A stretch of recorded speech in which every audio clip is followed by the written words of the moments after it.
다음은 5위 소식입니다. 꽃 피우는 장미 후보. 자, 5월 9일 대선 날짜가 거의 확실시 된 가운데, 자, 대선 주자들의 이 마음이 급해지고 있습니다. 이제 경선 주자들 결정할 때가 코앞에 다가왔는데요. 이와 관련된 내용을요, 뉴스탑10의 마스코트죠. 개그우먼 정일랑 씨가 영상으로 꾸며봤습니다. 함께 보시겠습니다.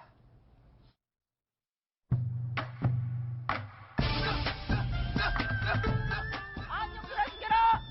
돌아온 수납질 여사이구마이라. 어이.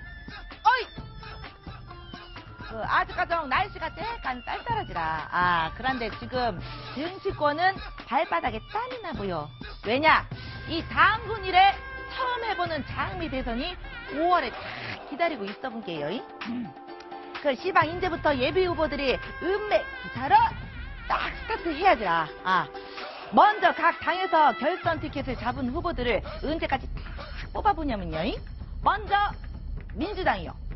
여기는 4월 3일까지 대선 후보 확정 짓겄다 했는데, 만약에 1위가 50% 이상 표를 못 받으면 결선 투표가 딱 기다리고 있다게요. 이렇게 되면은 최종 날짜가 4월 8일이 예상되고요. 국민의당은 4월 첫 주나 돼야 최종 후보 선출할 계획이라고 하고 있는데, 자유한국당은 이번 달 31일에 대선 후보 확정 짓는다고 합시다. 바른정당도 28일에는 대선 후보가 딱 나올 것 같은데, 아따 시간이 없어. 우리 예비 후보님들 으쌰으쌰 해서 음맥 기사로 겁나 뛰어보라 쓰겠어. 그런데 이번에는 대통령 선출되면 인수위 뭐 이런 거 없이 잽싸게 업무를 스타트해본다 하는데, 이것이 또 문제가 되는갑서.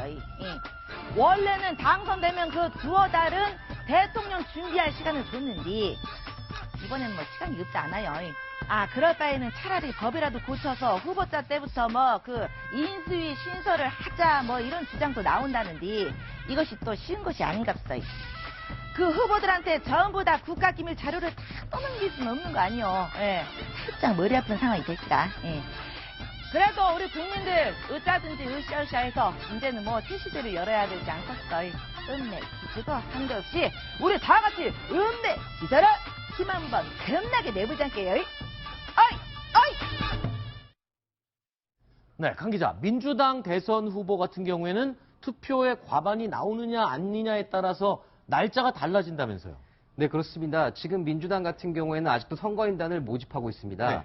그래서 지금 4월 3일 만약에 50% 이상을 득표한 후보가 나올 경우에는 전날 후보가 바로 확정됩니다. 네. 그런데 50%를 넘는 후보가 없으면 8일 날 다시 한번 결선 투표를 실시해서 최종적으로 대선 후보를 정하게 됩니다. 네. 참고로 2012년에는 문재인 전 대표가 과반을 넘었습니다. 그래서 결선 투표 없이 바로 1위가 확정되었는데, 아마 이번에는 조금 각축전이 벌어지고 있어서 결선 투표까지 가지 않을까 하는 게 많은 전문가들의 지금 예상입니다. 네. 다른 정당들도 지금 민주당보다 조금 빠르거나 비슷한 시기에 지금 모두 대선 주자가 결정이 되죠? 네, 그렇습니다. 지금 아까 방송 중에 속보로 들어왔는데, 원래 애초 교섭단체 4당 중에 국민의당만 후보 선출 시점이 정해지지 않았었습니다. 네. 지금 보시는 것처럼 가장 빨리 확정되는 게 바른정당이 이번 달 28일, 네. 그리고 자유한국당 31일, 그리고 국민의당은 오늘 방금 정한 대로 5일, 그리고 나머지 민주당은 3일이나 8일, 이 양일간에 걸쳐서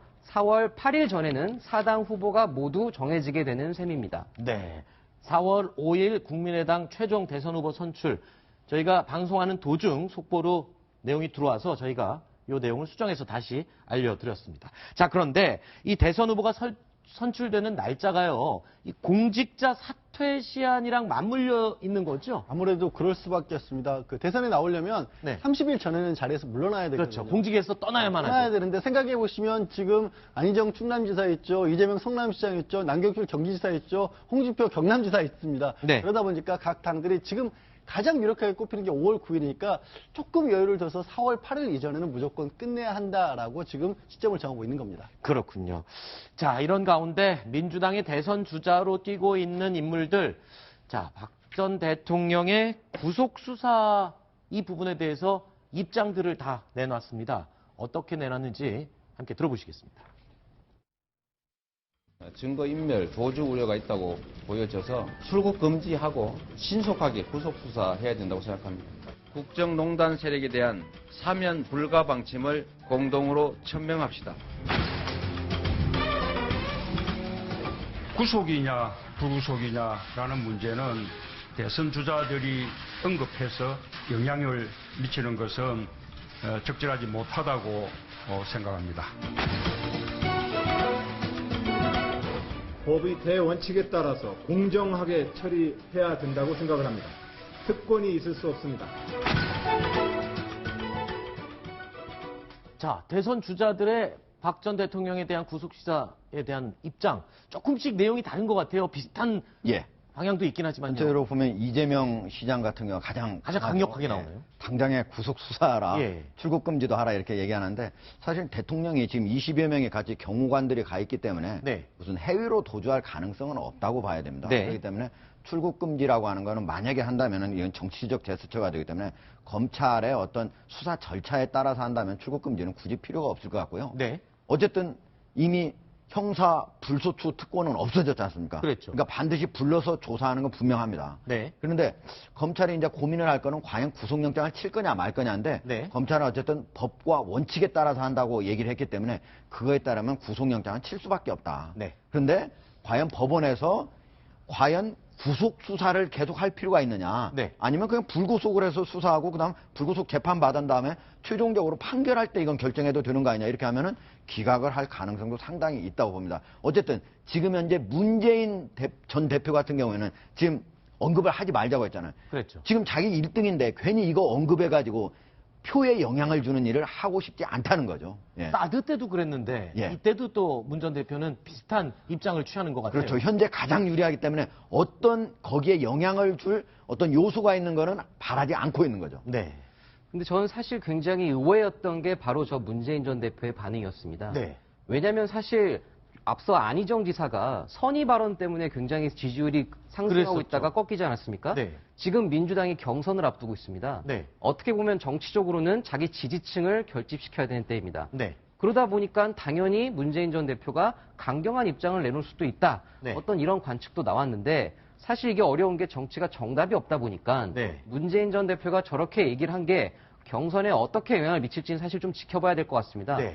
하지만 열성 지지층들 사이에서 구속 여부를 언급하는 게 적절치 않다. 네. 과연 이 발언이 고지고대로 받아들여질 수 있을지 이거는 사실 조금 더 지켜봐야 될 문제라고 생각합니다. 네, 이제 네. 검찰에서도 수사를 굉장히 신속하게 할 가능성이 있다고 제가 말씀을 드리지 네. 않았습니까? 그러면 영장 청구 여부 같은 것도 빨리 결정될 수가 있거든요. 네. 근데 지금 검찰이 국민들이 바라보기에는 지금 사실상 공범인 최순실 씨, 이재용 부회장도 구속이 돼 있기 때문에 네. 형평성으로 생각을 하면 박 전 대통령은 구속을 해야 되는 것 같지만 네. 또 법적으로 보면 공범이 다 구속돼 있기 때문에 박 전 대통령에 대해서는 구속을 안 시켜도 증거를 인멸한다 그래 입을 맞출 가능성이 또 없어지는 거거든요. 네.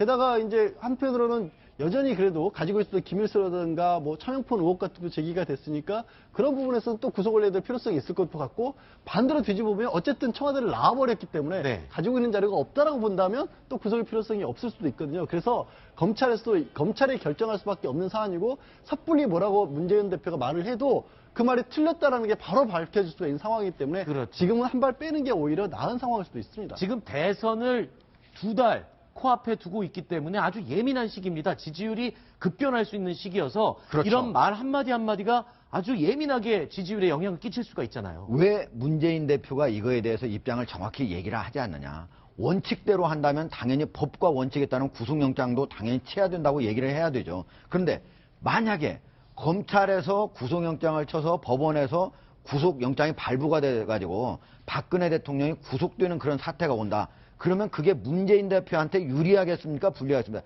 오히려 불리할 수도 있다는 거를 아하. 염두에 둔 거예요. 네. 이것이 오히려 보수층의 결집을 더 강화시켜가지고 오히려 네. 표를 깎아먹는다. 그러기 때문에 얘기를 하지 않고 있는 겁니다. 자, 하 의원님이 말씀하신 내용과 강 기자가 얘기한 내용, 지지율에 앞으로 며칠 상간에 어떻게 반영될지 한번 지켜보도록 하고요. 그리고 민주당 대선 주자들, 과연 누가 민주당 대선 후보로 적합한가? 여론조사 결과가 나왔죠? 예, 그렇습니다. MBN과 매일경제에서 했던 여론조사 결과가 나왔는데 네. 여전히 짐작하시겠지만 문재인 전 대표가 거의 10%가량 이 안희정 지사를 앞서고 있습니다. 네. 그리고 이제 상대적으로 이재명 성남시장 같은 경우에는 두 사람의 양강 구도에서 좀 밀려나 있어서 14.6%가량으로 떨어져 있는 상황이죠. 네. 그래서 지금 전체 여론조사를 놓고 봤었을 때는 이 어떻게 보면 안희정 지사가 많이 추격을 한 듯한 그런 모습도 보이는데요. 네. 다만 이게 다시 지금 그래프가 바뀌었는데 이게 정말로 민주당 지지층으로 가게 되면 여전히 문재인 전 대표가 압도적으로 앞서고 있는 모습입니다. 거의 70%가량을 사실을 하고 있습니다. 그렇죠. 자, 이 그래프를 다시 한번 설명을 드리겠습니다. 지금 민주당 지지층과 민주당 경선 참여 의향층이 지지하는 후보가 지금 그렇습니다. 지명한 후보가 굉장히 차이가 많이 나요. 이거 어떤 의미로 해석을 해야 되나요? 전통적인 지지층 같은 경우에는 문재인 전 대표에 대한 지지가 압도적이라고 볼 수밖에 없는 상황이죠. 아직까지는. 심지어는 안희정 지사가 오히려 이재명 성남시장보다도 더 뒤질 정도로 나오고 있습니다. 네. 그렇기 때문에 저 점을 들어서 문재인 전 대표 측에서는 경선으로 가더라도 네. 여전히 뭐 최종 투표를 거칠 이유가 없이 과반수로 당선이 될 것이다라는 그런 예상들을 낙관을 펴고 있는데 네. 다만 또 희한한 게 민주당 경선에 그러면 참여하겠다라고 나선 사람들이 다 민주당 지지층만 있는 건 또 아닌 모양입니다. 그래서 그래요. 경선 참여 의향층을 보면 여전히 물론 문재인 전 대표가 월등하게 앞서긴 하고 있지만 그래도 안희정 지사가 22.4%까지 상당히 절반 가까이는 또 따라가고 있는 모습이거든요. 지금 얘기하기로는 1차 모집에서 160만 명을 넘어섰다고 하는데 더 늘어나게 되면 혹시라도 저게 추적을 더 할 수도 있지 않을까 하는 분석도 나오고 있습니다. 그래서 참 10길 물속은 알아도 한 길 사람 속은 모른다고요. 지금 민주당 지지층, 경선 참여 의향층 똑같은 사람들인 것 같은데 정말 이렇게 다른 결과가 나오는 게 참 복잡하고 신기한 것 같아요. 지금 아마 시청자들이 대부분 어느 정도는 이해를 했을 것 같은데요. 네. 지금 왼쪽은 민주당 지지층만의 그 결과 내용이고 네. 오른쪽은 민주당 경선 참여 의향청이라고 하는 건 민주당은 내가 지지하지 않지만 이번에 민주당 경선 참여에는 200만 명 이상 모이겠다고 하는 데는 내가 참여를 하겠다는 거거든요. 네. 저 부분이 어떤 부분이냐. 결국은 민주당은 지지하지 않지만 예를 들면 바른정당이라든지 아니면 국민의당이라든지 심지어 자유한국당을 지지하는 사람들 중에서 네. 나는 문재인을 찍고 싶지 않다. 네. 그런데 이쪽에 가가지고 좀 내가 좀 경선에 영향을 미치겠다 하는 분들이 많이 들어왔다는 겁니다. 그렇기 그렇죠. 때문에 문재인 대표가 경선 참여 의향청에서는 68.7%도 55.1%로 많이 떨어지게 되는 겁니다. 네. 그런데 사실 가장 중요한 게 결국에는 경선 투표율입니다. 아하. 경선을 신청했다고 해서 이분들이 다 투표장으로 오는 게 아닙니다. 그렇겠죠. 2012년만 해도 당시에는 선거인단이 108만 명 정도였습니다. 네. 그런데 당시에 투표율이 56%였습니다. 그래서 약 60만 명 가까이 투표를 했는데 당시에 문재인 전 대표가 34만 표를 얻었었습니다. 네. 다시 생각해보면 문재인 전 대표는 이번 경선에서도 최소 30만 표 이상은 확보할 수 있다. 네. 이런 계산이 가능한 건데 더더군다나 이번 경선에서는 지금 2차로 계속 경선인단을 추가로 받고 있는데 250만까지 갔을 때 투표율이 60%다.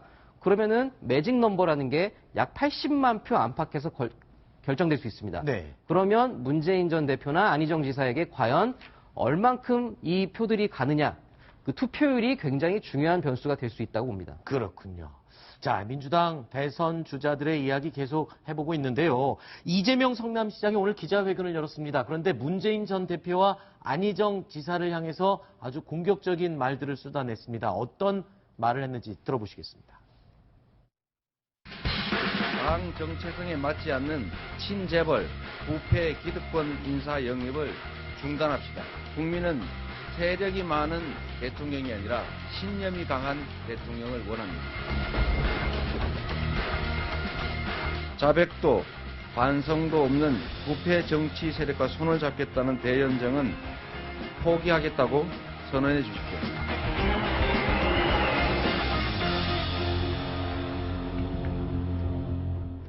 이재명 시장이 저렇게 공격적으로 치고 나오는 이유가 뭘까요? 뭐 아무래도 지금 최근에 지지율 정체를 겪고 있다 보니까 본인의 트레이드마크인 어떤 사이다 발언 네. 이걸 통해서 아무래도 지지층들을 좀 더 끌어모을 생각이 아니겠느냐 뭐 네. 이 정도로 해석이 되고 있습니다. 네, 알겠습니다. 자, 다음 순위 내용은 또 어떤 내용이 준비되어 있는지 같이 확인해 보시겠습니다.